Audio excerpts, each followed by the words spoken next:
Hello friend, मैं सतीश तिवारी आपका अपने यूट्यूब चैनल आर्यम एकेडमी में स्वागत करता हूं। आज हम आपको एक बड़ी खबर के बारे में बताने जा रहे हैं। इसकी पूरी संपूर्ण जानकारी देंगे कि जो उत्तर प्रदेश विश्वविद्यालय परीक्षा 2020 थी, जिसमें सभी लोगों ने कुछ पेपर हुए थे, कुछ लोगों का पेपर जैसे ग्रेजुएशन का हुआ, पोस्ट ग्रेजुएशन का हुआ, बाकी रह गया था। इसमें एक कयास लगाए जा रहे थे कि परीक्षा होगी या नहीं होगी, अगर होगी तो कब होगी, अगर नहीं हुई है तो कैसे छात्रों को प्रमोट किया जाएगा, अंक का निर्धारण कैसे होगा। कुछ पॉइंट हैं, आप सबको पूरी जानकारी दी जाएगी। चलते हैं अपने टॉपिक पर। जो पहला पॉइंट हमारा है कि कुल छात्र 48 लाख थे। टोटल 48 लाख, कितने छात्र? 48 लाख छात्र पूरे उत्तर प्रदेश विश्वविद्यालय में ग्रेजुएशन की जो परीक्षा थी उसमें सम्मिलित थे। बीए हुआ, बीएससी हुआ, बीकॉम हुआ, बीसीए हुआ, अन्य परीक्षाओं में सम्मिलित हुए थे।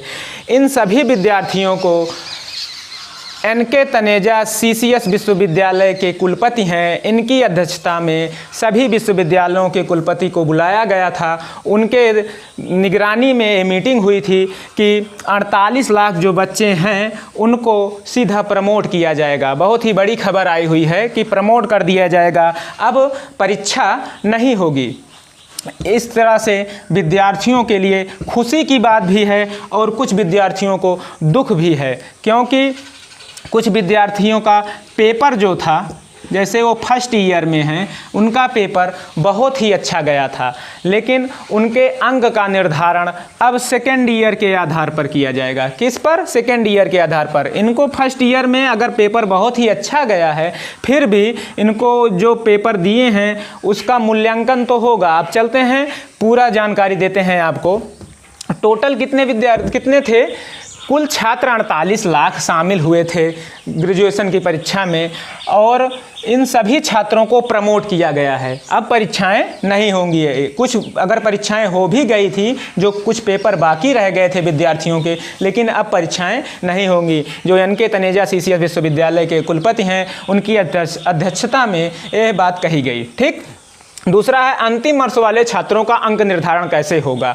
मतलब है कि जो अंतिम वर्ष जैसे बीए, बीएससी, बीकॉम, बीसीए, अन्य परीक्षा जो दिए हैं विद्यार्थी, उनका अंक का निर्धारण कैसे होगा। मान लीजिए आपने फर्स्ट ईयर कर लिया, सेकेंड ईयर कर लिया।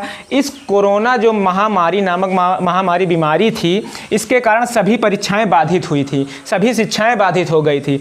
तो जो थर्ड ईयर का पेपर लोगों ने दिया था तीसरे वर्ष का, तो इसमें 2 वर्ष का तो उनको अब कंप्लीट हो गया था। तीसरे वर्ष में इनके अंक का निर्धारण अब कैसे होगा, तो हम आपको बताते हैं। जैसे मान लीजिए कि फर्स्ट ईयर में इन्होंने पाया है 50%, ठीक, 50, और सेकेंड ईयर में 60, ठीक। अब इन्हीं दोनों के आधार पर थर्ड ईयर में प्रमोट किया जाएगा। कैसे? इन दोनों को मतलब ऐड कर लिया जाएगा, जोड़ लिया जाएगा। 0, 6, 5, 11, 110 आ गया। ठीक। अब इसका आधा कर दे रहे हैं तो कितना आ गया? 55। थर्ड ईयर में कितना मिल जाएगा आपको? 55%। अगर आपने फर्स्ट ईयर में 50, सेकेंड ईयर में 60, और तो फिर थर्ड ईयर में इनका एवरेज 55% आपको अंक प्रदान किया जाएगा। ठीक। चलते हैं अपने दूसरे पॉइंट पर। प्रथम वर्ष वाले छात्रों का अंक निर्धारण कैसे होगा।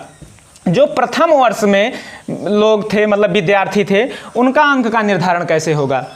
तो फर्स्ट ईयर जैसे पहली बार पेपर दिए हैं ग्रेजुएशन का, ठीक, पहली बार पेपर दिए हैं, तो उनको प्रमोट किया जाएगा। किसी भी बच्चे को, सबसे बड़ी खबर तो ये है कि किसी भी बच्चे को, चाहे वो कमज़ोर था, चाहे पढ़ने में बहुत ही ब्रिलियंट था, लेकिन किसी भी बच्चे को फेल नहीं किया जाएगा, सभी को पास कर दिया जाएगा। और फर्स्ट ईयर में मार्कशीट में आपको परसेंट निर्धारण नहीं किया जाएगा, सिर्फ पास लिखा हुआ आएगा। ठीक। अब पास लिखा हुआ आएगा तो आपका ये फर्स्ट ईयर का परसेंट कहाँ से निर्धारित होगा?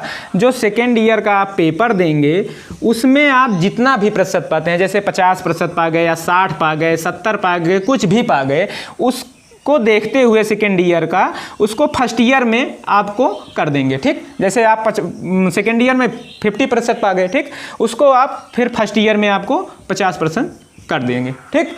यहाँ तक बात हो गई। अब चलते हैं तीसरे पॉइंट। 3 पॉइंट हो गए हमारे। चौथा पॉइंट जो था कि मध्यम में पढ़ने वाले छात्रों का निर्धारण कैसे होगा। जैसे कोई सेकेंड ईयर में है, सेकेंड ईयर में अगर कोई छात्र है, फर्स्ट ईयर कंप्लीट किया है, वह पेपर दिया है या उनका पेपर नहीं हो सका है, तो उनको कैसे प्रमोट किया जाएगा। उनको इस तरह से प्रमोट किया जाएगा, मान लो फर्स्ट ईयर में 60% अंक प्राप्त हुए, ठीक, तो जो सेकेंड ईयर का पेपर होगा उनको इसी के आधार पर मतलब पासिंग मार्क दे दिया जाएगा, मतलब 60% दे दिया जाएगा, ठीक। चलते हैं अगले पड़ाव पर, जो हमारा है कम से कम कितने अंक मिलेंगे, कम से कम कितने अंक मिलेंगे। किसी भी बच्चे को फेल नहीं किया जाएगा, कम से कम 50% अंक, मतलब 50% अंक से कम किसी को भी विश्वविद्यालय नहीं देंगे, ठीक।